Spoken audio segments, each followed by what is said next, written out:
Hello and welcome to GPTV on the most amazing Tuesday, the 5th of March. My name's Philip Kingston. And I'm Gary Peer. And Gary, the viewers are probably on the edge of their seat now going, what makes Tuesday, the 5th of March so amazing? Why is it amazing? So I'll cut to you, Gary, for the explanation. Do you know where I'm coming from? I know. Look, the sun's shining, Philip, and the birds are in the trees. Is there anything about that? No, I don't think so. Nothing to do with that. Okay, well, come on. Come on. 19 out of 21. I mean, Viewers, just high five. yeah, I mean, high five. That's just... I mean, if there's ever been a reason to boast on GPTV... Well, there's always... Strap yourselves in, we've got a couple of hours in this episode. There's always been a reason to boast on That's unbelievable, isn't GPTV. it? But viewers, let's absolutely break this down. Not only did we get 91%, but that was a stat where we sold 19 out of 21 auctions.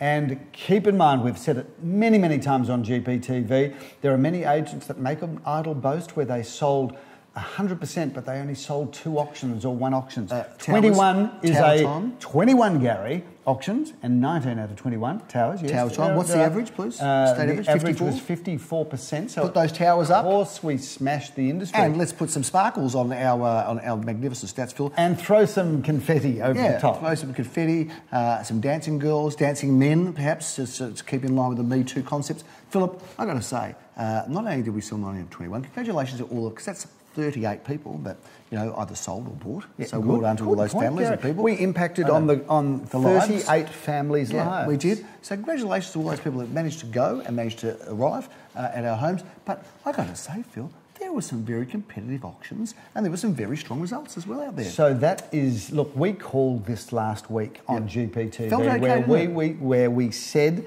clearly and concisely and without any fanfare. Not so concisely. We said last, a lot of fanfare. We said last week, Gary, that we felt that the market had bottomed. We've now had 2 weekends in a row where we've moved a lot of property and we've had a lot of competitive bidders. I think it's fair to say we reckon the market has stuck its head up and said, you know what, it's not as bad as everybody's saying. Had a little look around and said it looks okay. Like the little, what's that musk? What's that little?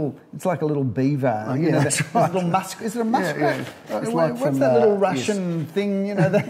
The one from that... the ad for the health insurance. There's that little Russian-speaking rat, a Russian-speaking beaver. Yes, it goes, insure, please, insure this ass. Yeah, well, that's a German one, So it's like that little, whatever that beaver is, like it stuck its head up. Squirrel, you know how they stick their head up to go, is it spring yet? Is it okay? Is it spring? That's it. Yeah. So it has, Philip, that little Russian iconic animal... Viewers, first person to send their correct... Squirrel, is it? If you can, ideas at garypeer.com.au. The first person gets 2 gold class tickets. No, is it a rat? Is it a muskrat? What is that? I'm not sure. That little thing. What is that little thing? It goes, hello. There's probably people now watching the show going, what are they talking about? What are they on? I reckon both of our viewers would be saying that. Phil, let's go through some of the results. There were some unbelievable results. There were some really competitive auctions. And Gary, there's a lot of people around. There's a vibe, Phil. There's a vibe. Are you feeling it?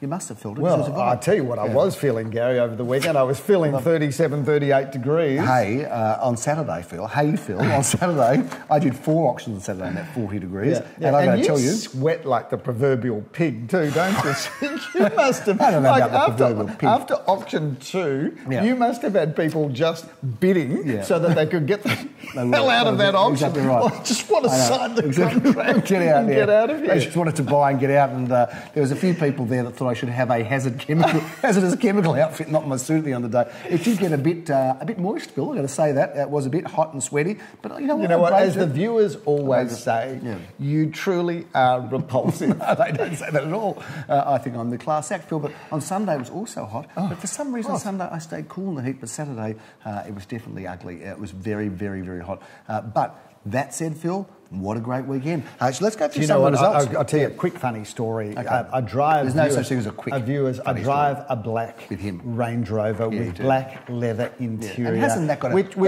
got a great image, by the way? Doesn't the common man really associate with a black Range Rover with black interior? There's no question, viewers, it is the ultimate in pretentious cars. How much do people hate you on the road? I get without that. Then knowing you.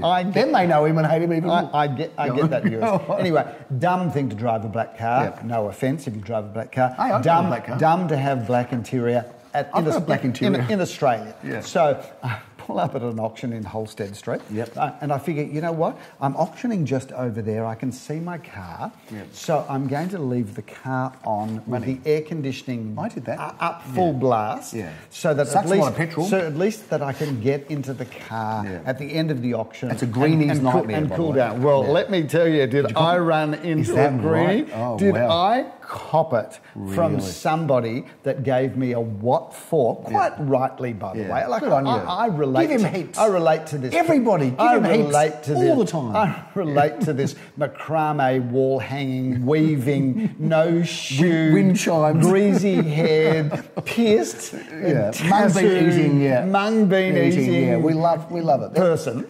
You relate really well to them. Yeah. They're just like you. But they did like have a point. If you are actually taking global warming seriously, don't drive a Range Rover and don't leave it on just so that you can get into a cool car. And what about if you're not taking global? And what about if you don't take it seriously, put your finger up and you're pretentious and rude and arrogant about it? What happens then? Anyway, let's move on because I think I've made my point.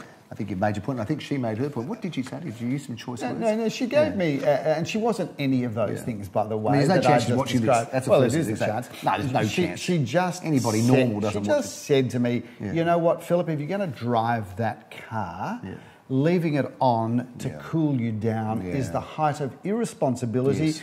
And I've got to tell you, she's 100% right. But I've got to tell you, a cold car for a hot auctioneer, it's so important. He really did hear your message. He did it at every other auction after that, but he did hear. Phil, let's go through some of the auctions. We sold a block of flats. We did. The price, the buyers asked for it undisclosed, so we'll keep it undisclosed. Which is kind of disappointing. But having said, Gary, that was our 72nd block of apartments that we have sold successfully. Do you know we have never... How many have we sold unsuccessfully? No, we sold thousands unsuccessfully. No, 72 blocks. And I was saying to a client in the office a couple of days ago that most agents in their career, if they sold a block of flats, they'd be kind of going, woohoo, there is an art to it. Well, Gary, clearly we've got we've got a lot of intellectual property in this space, Gary. Look, before we go there, I just want to talk about a topic of the week. Yeah, but I've got a topic of the week, Phil. Okay, we've now got a topic of the week. Yeah.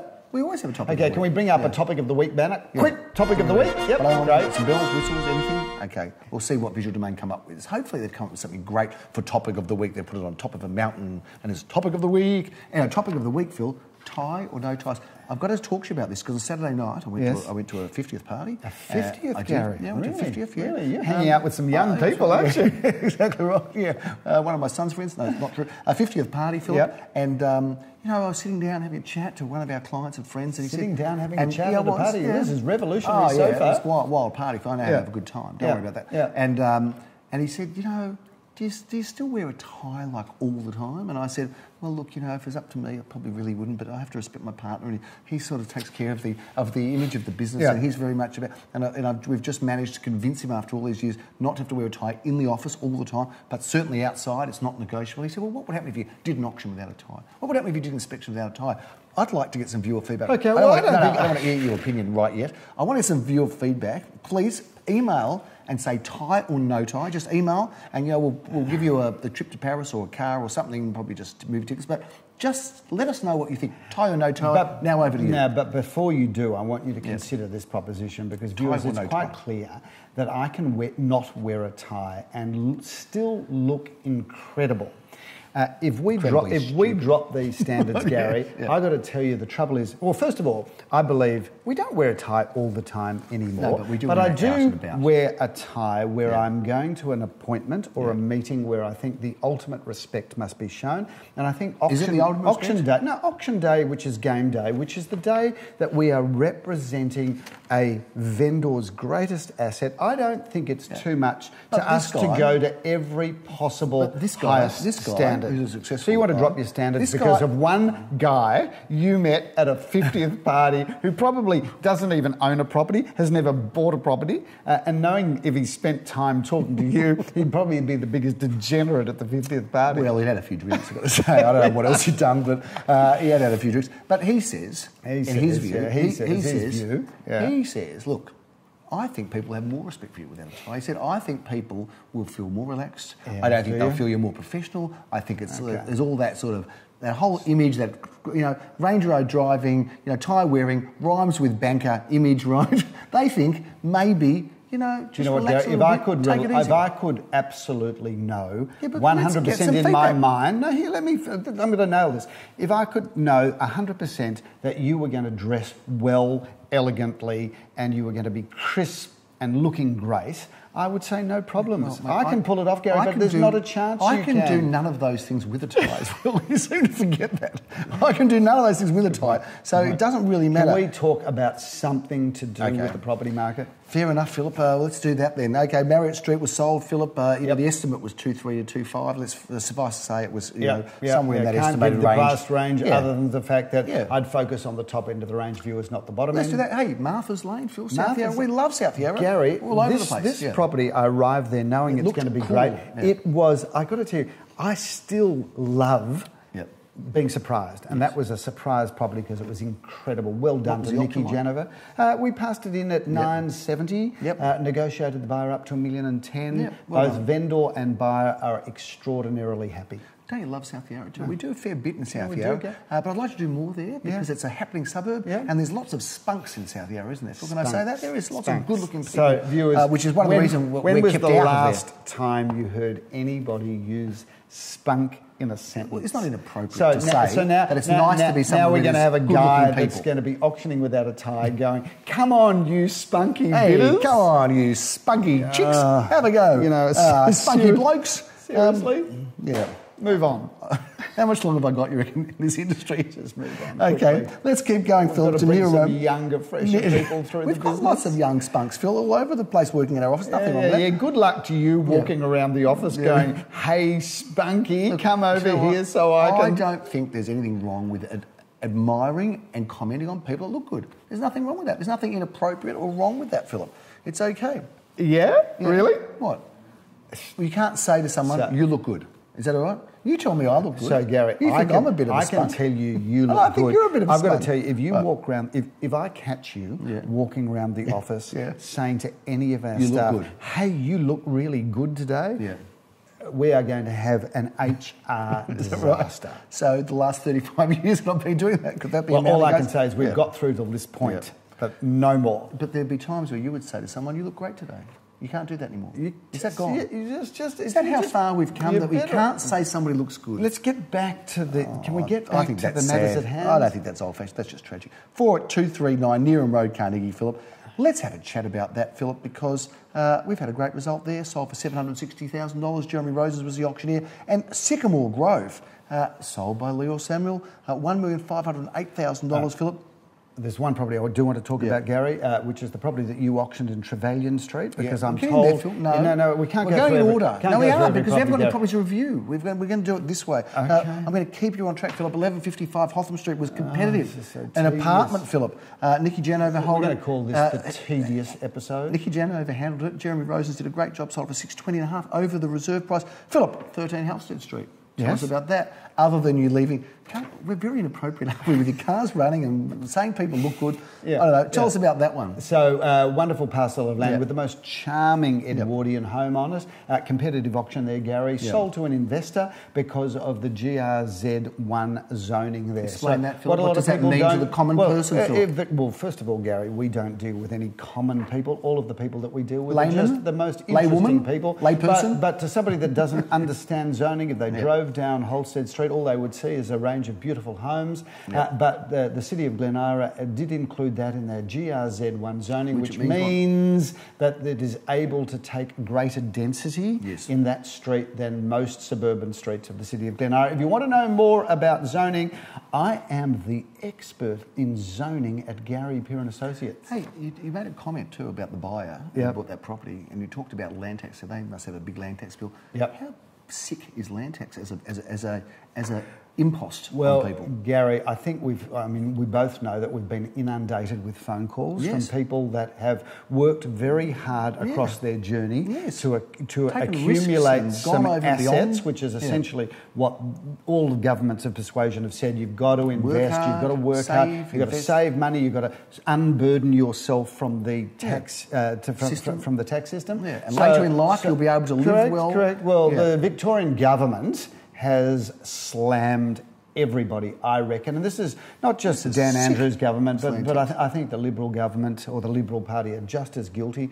Land tax, in our opinion, is an insidious tax that is taxing people's hard endeavours, and it's gone through the roof this year. Is there anybody left that's going to have any love for us on the show? We've alienated the government, the state government, the Labor government, the Liberal government. We've the Me Too movement, correction. Do you know what? I reckon this show is getting a reputation as we're the shock jocks. We're the shock jocks of YouTube. But we're not in the right business for it. We're supposed to be respectable. We haven't got ties on anymore. What happened? Well, there you go. Take the ties off, Gary. It all turns to the proverbial, you know what. Luckily, no one watches it, isn't it? Phil, let's move on to Trevelyan Street because you were excited about it. As was I. I rocked up there in my suit, and people said to me, "Gee, aren't you hot?" And I said, "No, I'm very cool, because I had the air conditioning on the car, but I turned it on after the auction, not during. But I was very cool, Philip. I drank a lot of water. Yes, came to that auction. Phil, how about this? 5 to 550 the range. Reserve was at the top end of the range on the day. Sold for $5.95, but hey, Phil, 7 bidders. That is how about that? 7 bidders. So it just goes to show what's hot is Courtyard Apartments. Well, I've got to tell you not only that, Gary, because if you read all of the journalism about the state of the market, seriously, I'm a big reader, Gary. I cover a lot of bases from a journalistic point of view. And you read without the pictures as well. I've got to tell you, Gary, if you read journalism about the state of the market, you really do want to jump off a bridge. And yet, at the coalface, which is where we are, 7 bidders on a 2-bedroom apartment in a street that really, it's a lovely street, but it's not like it was next to the Opera House or overlooking the Sydney Harbour. 7 bidders is really, to me, just proves that good property, well priced, and what I mean by well priced is correctly priced. Willing seller, willing buyer. If you put it into that range, you're going to be successful. I want to talk we're going to talk in the next edition, Philip, about how property prices have fallen, how much by, because we've got some examples of that. Some real-time examples. And also about the price guide and where they sit today. We've got some interesting topics coming up for next week. Gary, I've got to tell you, I am just so excited about 2019. I'm so excited about how this show this year has got more bounce, more energy. And next week, Gary, we're going to be every week, starting from next week, we're going to be releasing winners of the Coffee Van competition. That's fantastic. Classic cinema tickets. It's a show of giveaways. What is that? I'll tell you next week. Okay. I'll tell you next week. Viewers, of course, if you come to our auctions, if you subscribe to, I'm not sure what exactly you're subscribing to, but the gorgeous kids that we've got on the Coffee Van will take your number. They'll take your email address. They'll take your wallet. They'll give you free coffee and water, but they'll put you into a competition. And each week, moving forward from next week, we're going to announce winners. Tickets to the Classic Cinema. And Gary, you know very well as do I, but you know them better than I do. Eddie, I think you need to talk to them. We're going to give them so much publicity on this show. We want some freebies from them. At least some popcorn, even if it's just something. They do good popcorn there. Look, Phil, we're babbling on, and I think it's been a show that could be our last. But that's a big wrap on GPTV. I'm going to bring it to a halt this week, Phil. Not you. I'm going to just say that's it. Because according to your wife, you didn't let me get a word in, but today you have. Thanks for that. So much You're better a reformed man. That's a big wrap on GPTV on this big Tuesday, the 5th of March. That will be remembered forever, Philip, as the week where the market stepped up and moved forward with a 91% clearance rate for us. Well done again. I'm Gary Peer. I'm so pumped about this year. I'm Philip Kingston. Have a great week.